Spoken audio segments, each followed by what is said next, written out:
Señores, estamos de regreso y aprovechamos para dar la bienvenida. Agradecer primero la sintonía de todos los que permanecen ahí en CDN Radio por los 92.5 FM para el Gran Santo Domingo, zona sur y este. Y adicional, darle la bienvenida a Gelson en esta mañana a quien nos acompaña para hablar sobre el procedimiento penal relacionado a las pensiones. Annie Elizabeth Guzmán, ella es abogada penalista y aborda estos tópicos a diario en los diferentes juzgados de paz, de los diferentes tribunales y demás. Annie, ¿cómo te sientes? Me siento muy bien, muchísimas gracias Yuberkis, muchísimas gracias Gerson por la invitación, estar aquí nuevamente me hace sentir muy honrada. Gracias a todos también por la sintonía. La honra es nuestra con tu presencia. Y no te creas, vamos a entrar de una vez en materia. Sí, vamos allá. Sí, estoy friendo y comiendo. Vamos allá. Annie, la gente muy a menudo puede tener la duda de cómo se da todo esto de lo que son las pensiones, dado que, según las estadísticas del año pasado, los divorcios aumentaron. Y todos los años han venido en aumento. Producto de los divorcios, entonces las familias se separan y probablemente fruto de lo que fue ese matrimonio quedan hijos. Y a veces los hombres llegan a entender que como ya culminó su responsabilidad o su vínculo amoroso con quien es la madre de sus hijos, pues también pierden lo que es la responsabilidad económica, psicológica, emocional, ese vínculo afectivo de padre a hijo, con sus hijos. Entonces, ahí pasa lo que son las pensiones, que son medios que la madre utiliza para que el papá pase a cumplir esa responsabilidad. Entonces, ¿cómo se da ese proceso? ¿Qué es lo primero que se debe hacer? Mira, el intro de la pregunta me da a aclarar algo antes de responderla, y es lo siguiente.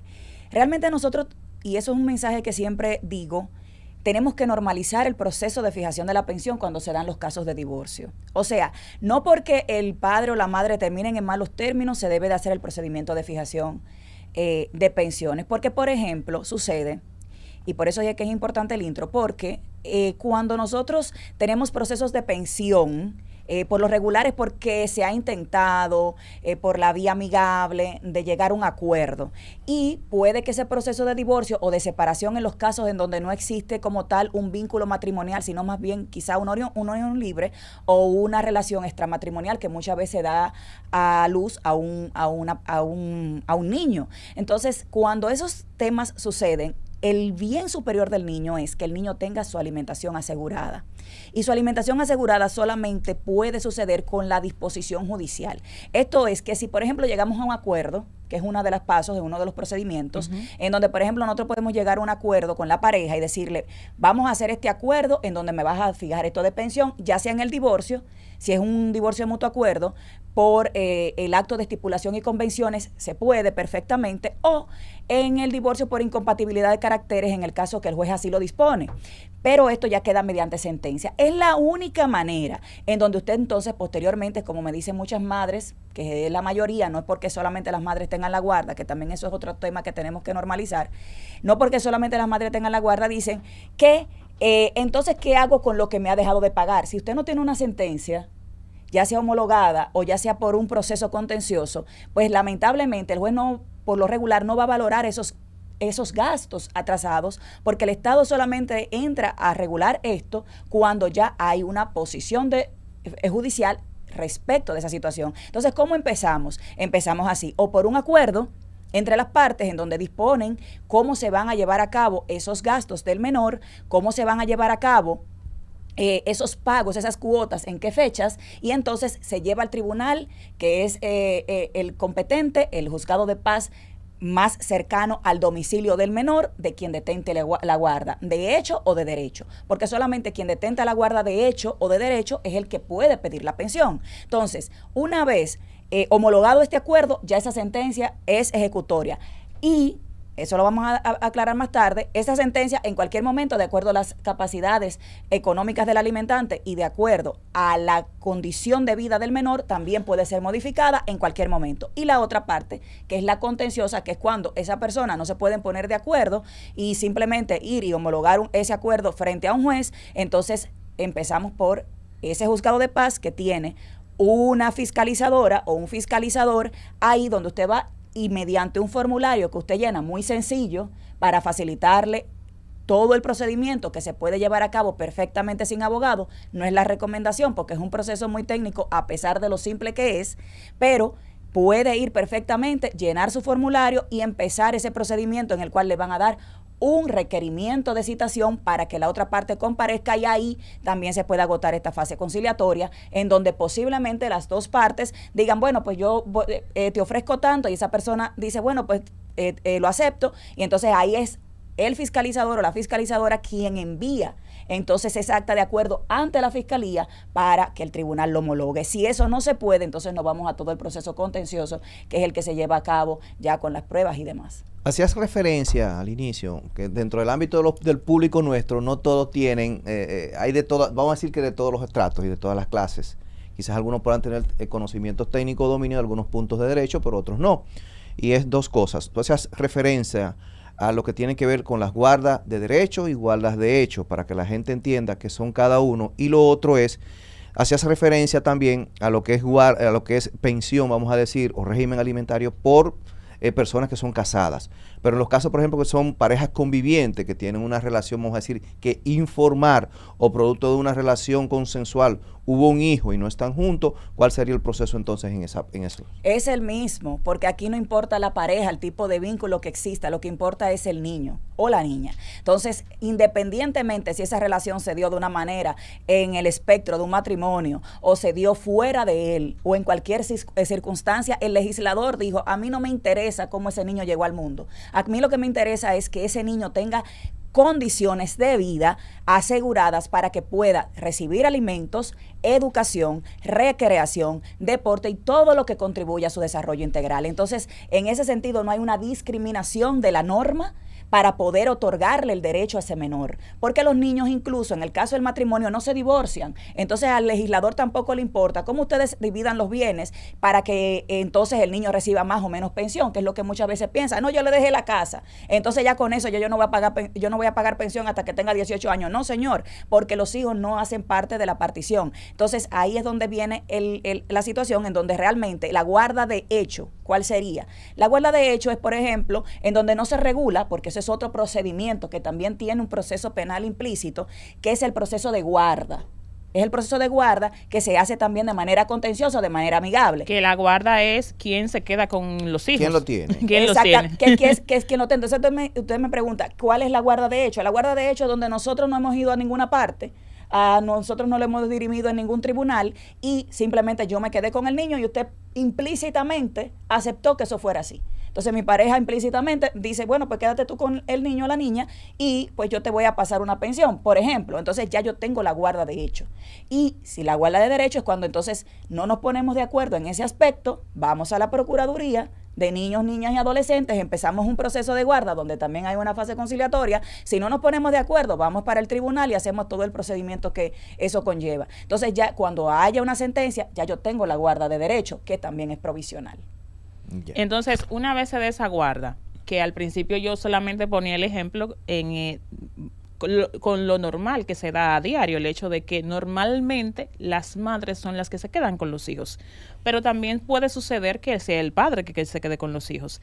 Debe entonces la madre, que no tiene la guarda ni de hecho ni de derecho, entonces asumir esa responsabilidad de la pensión. Por supuesto, y es que lo que pasa con la guarda de hecho y de derecho, que no solamente el niño o niña se puede quedar con el padre, a diferencia de la madre, que es un tema también de un sesgo que existe, que implícitamente la sociedad, el Estado también ha asumido que es la madre la más competente para tener el niño, y en muchos casos no es así.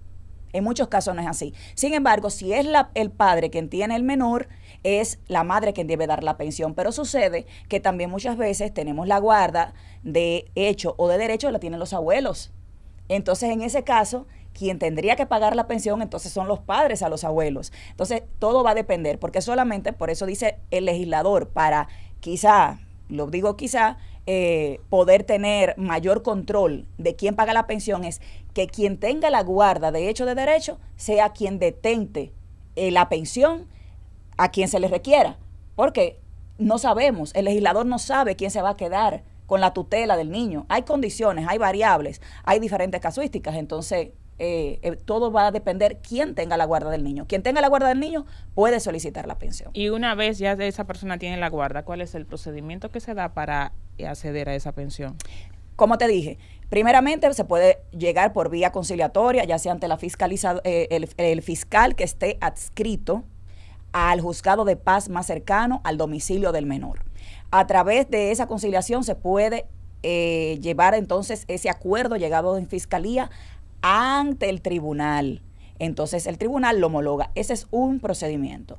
El otro es que probablemente también cuando no se llegue a ese acuerdo, entonces la fiscalizadora, el fiscalizador levanta acta de no acuerdo. Si esa persona no asiste también, estando debidamente citada, entonces se levanta esa acta de que no compareció. Con esas dos actas, ya sea de no acuerdo o ya sea de que no compareció, se le solicita al tribunal un día, una hora para conocer el procedimiento. Una vez se comienza ese procedimiento, la recomendación es hacer diligencias para poner en condiciones al juez de que pueda tener un contexto suficiente de cuáles son esos gastos alimenticios que tiene el menor, cuál es esa calidad de vida que tiene el menor y cuál es la capacidad económica del alimentante. Para eso también la norma ha dispuesto y ha regulado que se hagan diferentes investigaciones, por ejemplo, ante el equipo multidisciplinario de CONANI, que hace una evaluación en la casa del menor, va y ve, por ejemplo, qué leche toma, qué alimentación tiene, si tiene cuarto, o sea, una habitación, si no lo tiene, si tiene televisión, qué elementos, qué electrodomésticos, qué hay en la casa, cómo es esa condición de vida, cómo son esos gastos. Ahí entra también los gastos que son educativos, pero educación en el sentido adicional, me explico. Dígase si el niño está cursando inicio algún de año curso, sería. si está cursando ballet, si está cursando todo lo que forme parte de su proceso educativo. Al igual que lo que, por ejemplo, como dicen, la ropa de diciembre, los medicamentos por enfermedad. Por esa razón es que, por ejemplo, la madre o el padre o quien tenga la guarda tiene que tener un sistema de organización interesante para poder poner en condiciones al juez cuando le muestre también esa parte. ¿Por qué? Porque, por ejemplo, si ese niño, esa niña va a clases extracurriculares, pues obviamente eso no lo va a requerir el juez ni lo va a requerir el fiscal. O sea, eso es responsabilidad de quien quiere que realmente el juez vea que dentro del espectro del desarrollo integral de ese menor está exactamente esa condición de vida, en donde el niño no solamente va a una escuela, porque no es lo mismo para poder disponer de una pensión que un niño, por ejemplo, vaya al colegio, vuelva a la casa y ya. Bueno, esa fue la condición de vida quizá que se pueda permitir en ese momento, pero si ese menor va a fútbol o va a clases de béisbol y eso paga una academia, pues lo más idóneo es que quien esté a cargo de ese menor le diga al juez, mire, este niño va, además del colegio, a estas clases. Pero eso se debe darse aun cuando el juez no pregunte. O sea, yo llego y digo, mira, en base a la realidad de vida que yo actualmente le estoy dando al menor que está a mi hijo que está bajo mi responsabilidad actualmente, estas son las tareas extracurriculares que realizo, esto es lo que se paga, adicional a eso, le pago telecable, por ejemplo. Exacto. Y así una serie de cosas. Todo debe llevarse como todo ese listado completo de todos los gastos que conlleva para que el juez al momento de decidir el monto a imponer, pues no sé si creo que así es el término, entonces considere todos los gastos como tal. Totalmente, exactamente así. No es solo para comida. Exactamente así, porque ¿qué es lo que sucede?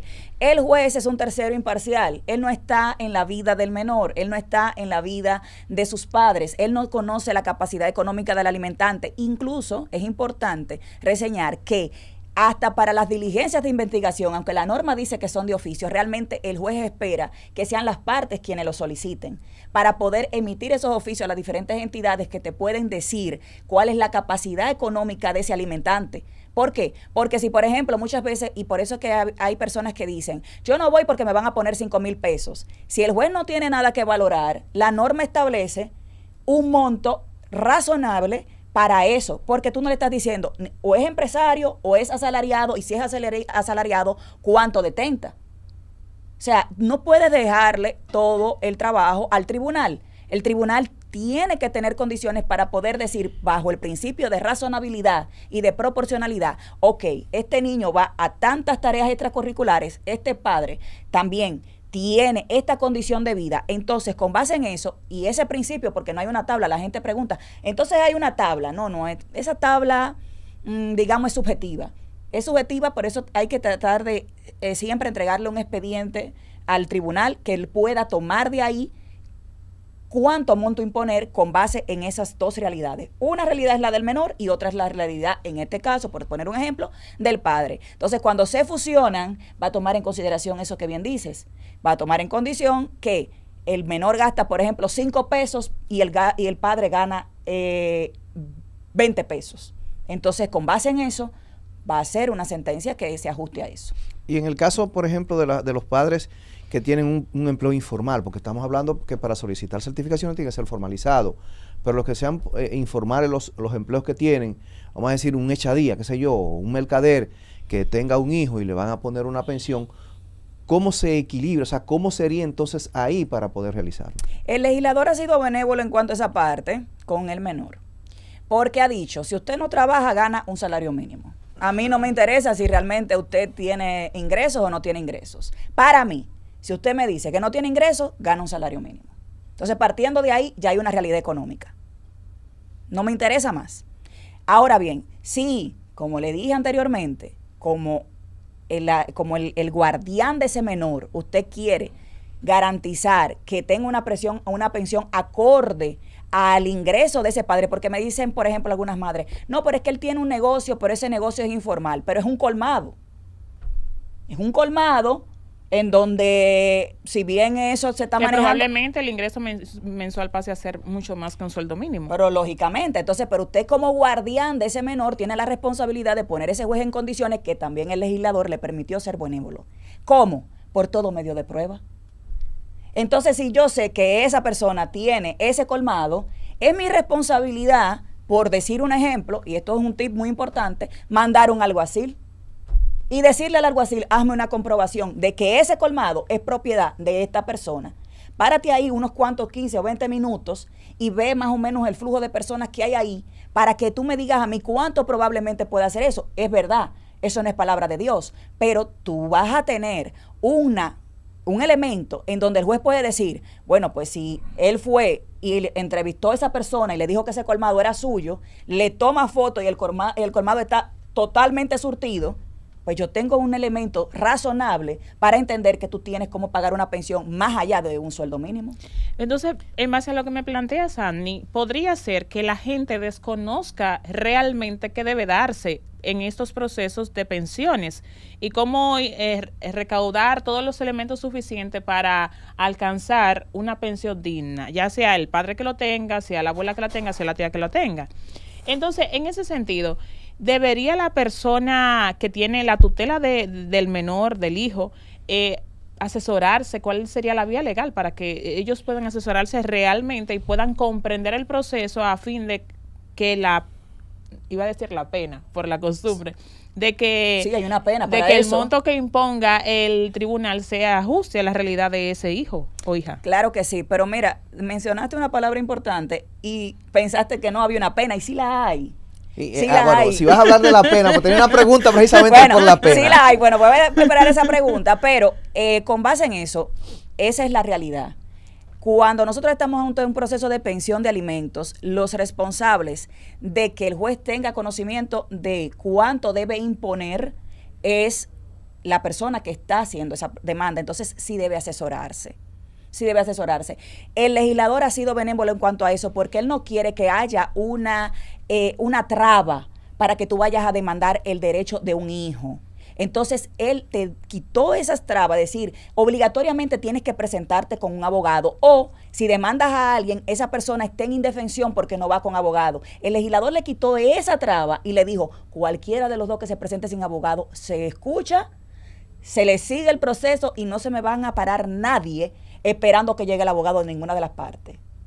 Ahí está el Ministerio Público, ahí está el juez y ahí estoy yo en una norma que te dice cómo tú tienes que hacerlo. Entonces, no me van a frenar el proceso de imponérsele a un menor cuánto tiene que recibir de alimentos porque ninguna de las partes tenga un abogado. Entonces, ese es un tema. Pero el otro tema es que usted sí se debe de asesorar y que usted preferiblemente, si tiene las condiciones económicas para ir representado por un abogado, usted lo haga, porque de eso va a depender el éxito de un procedimiento como este, que, aunque se puede llevar a cabo sin abogado, es muy técnico y muy sensitivo. Y una vez impuesto ese monto de pensión en favor de la parte que tiene al menor, al hijo o la hija, cuando se da incumplimiento por la parte a la que le fue impuesto, ¿qué sucede? Ahí voy. Para continuar ahí con como donde Yuberkis lo dejó. A ver que hay padres que entienden que hasta cierto punto tienen una responsabilidad y se le pone una pensión, pero muchas veces la incumplen. En el ámbito en que los padres, por ejemplo, pagan, pero hay algunos que se hacen los sinvergüenza y dejan de pagarla. Pero está otro, que hay algunos que entienden que porque se queden sin empleo, ya no tienen esa obligación que tenían ante una pensión que se le haya interpuesto por un tribunal. Entonces, ¿cuál es la suerte que corren ellos? O la cárcel. Inmediatamente deja de cumplir con la sentencia, le corre el riesgo de la cárcel. ¿Y qué deben hacer para salir? Pagar. Pagar. Entonces, mira cómo esto es interesante, para fusionar un poco las dos inquietudes. Cuando estamos ante un procedimiento de pensión, hay dos formas de imponer la pena. Por lo regular, en el proceso, como el interés superior del niño es el que se impone para la valoración de las pruebas y el tribunal, de lo que debe de imponer, hay en ocasiones donde, por ejemplo, porque como le digo, es un proceso muy, digamos, sencillo, es un proceso sencillo, técnico, pero sencillo, en donde, por ejemplo, el juez valora, si tú tienes una pensión o ese padre está pagando una pensión que no se la ha impuesto nadie, pero se ve y se demuestra, porque el incumplimiento es que tú no estás aportando nada, ¿no? Entonces, pero ese padre demuestra, mira, yo no tenía una pensión, pero por ejemplo, en el tribunal establezco que yo he estado suministrándole alimentos al menor mensualmente. Quizás no el monto que la madre me está demandando en este momento, pero he estado mensualmente cumpliendo con montos que yo tengo capacidad o que yo entendí que yo debí hacer eso. Entonces, tú le puedes allegar eso al juez y tú no eres un incumplidor desde ese momento.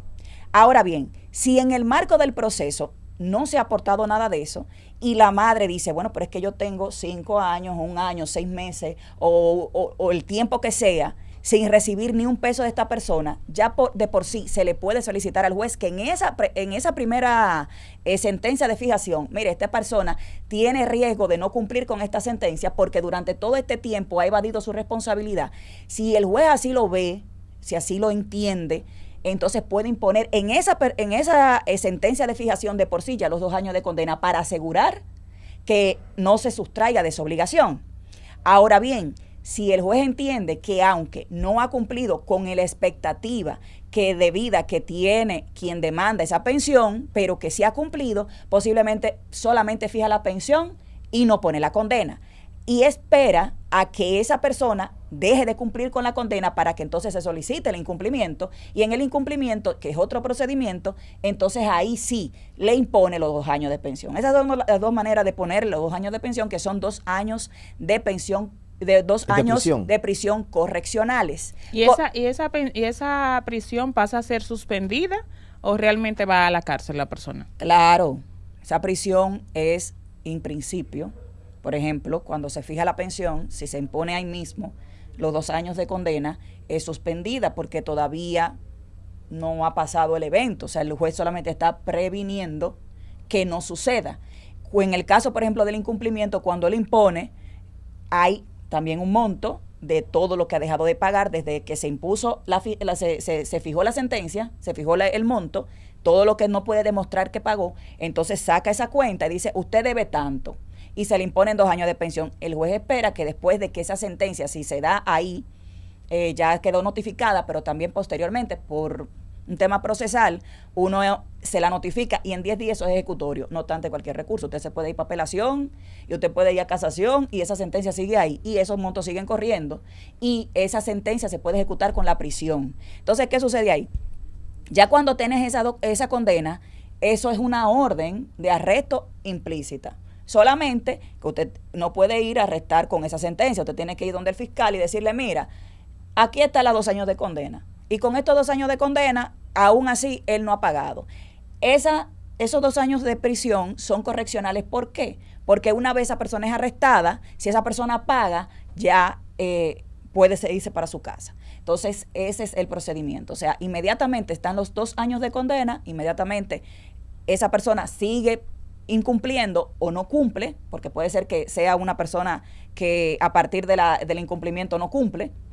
Entonces, ahí ya está apoderado inmediatamente el fiscal mismo que conoció el caso o el de la demarcación donde el menor vive. Porque ¿qué pasa?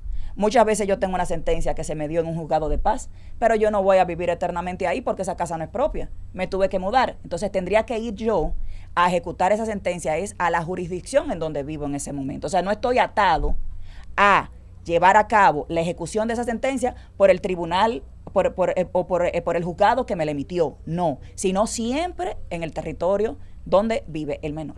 En el caso, por ejemplo, faltó la parte de que se quede desempleado.